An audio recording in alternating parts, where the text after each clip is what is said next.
If you look to space right now, we say you want to go to Mars. I'd love to go to Mars, I'll just be honest. But the reality is, in terms of huge technological innovations, huge systems innovations, you have to do something you don't know how to do. 1, solid rocket ignition, and liftoff. Liftoff of Endeavour on America's 50th space shuttle flight.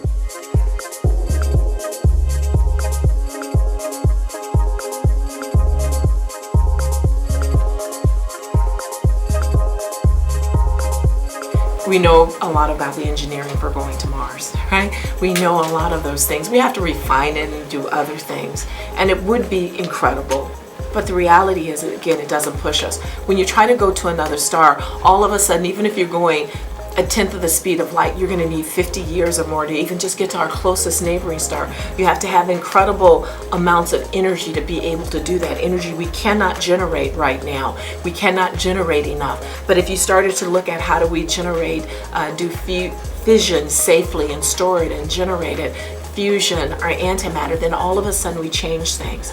We start to look at how do you create the right materials. You change things, right, that are sustainable. If you start to look at error detection, understanding enough about the human microbiome and in the soil so that you can grow food, and you can go on and on. A human behavior and human systems, it makes a difference.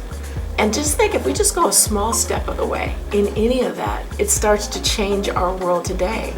And in fact, so much of what's needed for human interstellar flight are the very same things that are required for us to survive as a species on this planet.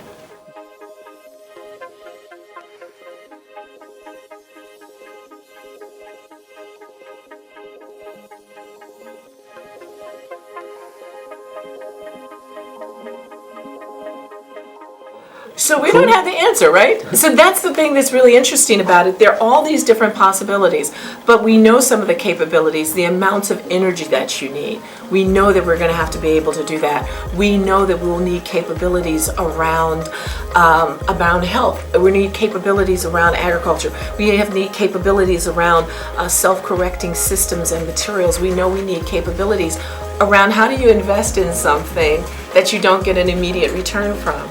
And so I can't tell you it's going to be a multi-generational shift, because somebody might be working on things that'll get you in suspended animation or being able to get you to go real fast. Who knows? But just by trying it, each one of all of these areas make a really big difference.